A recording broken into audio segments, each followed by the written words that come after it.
Les ministres des Affaires étrangères de l'Union européenne ne sont pas parvenus à se mettre d'accord sur une nouvelle tranche d'argent provenant de la Facilité européenne pour la paix afin de financer des livraisons d'armes à l'Ukraine. L'Union européenne est prête à allouer 500 millions d'euros supplémentaires pour soutenir Kiev dans sa lutte contre l'invasion russe. Mais le gouvernement hongrois bloque la décision parce que la plus grande banque du pays, OTP Bank, figure sur la liste ukrainienne des sponsors internationaux de la guerre. Nous nous opposerons au versement de ce nouveau demi-milliard d'euros de la Facilité européenne pour la paix aux États membres fournisseurs d'armes tant que l'Ukraine maintiendra la banque OTP sur la liste des sponsors internationaux de la guerre. OTP est la plus grande banque hongroise. OTP est un acteur important de l'économie hongroise.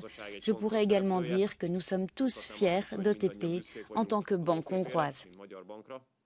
L'agence ukrainienne de lutte contre la corruption a mis la banque hongroise sur la sellette parce qu'elle accorde des conditions de crédit préférentielles aux militaires russes, c'est-à-dire qu'elle les récompense pour les crimes de guerre qu'ils ont commis. La banque a rejeté ces allégations, affirmant que le raisonnement était incorrect.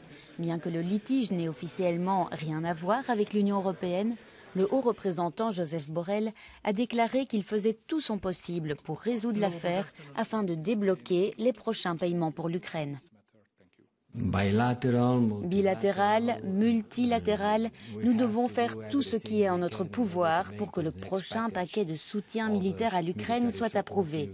Si un État membre rencontre des difficultés, discutons-en. C'est ce que nous allons faire. La liste noire de l'Ukraine n'a pas de conséquences juridiques, mais elle appelle les consommateurs au boycott.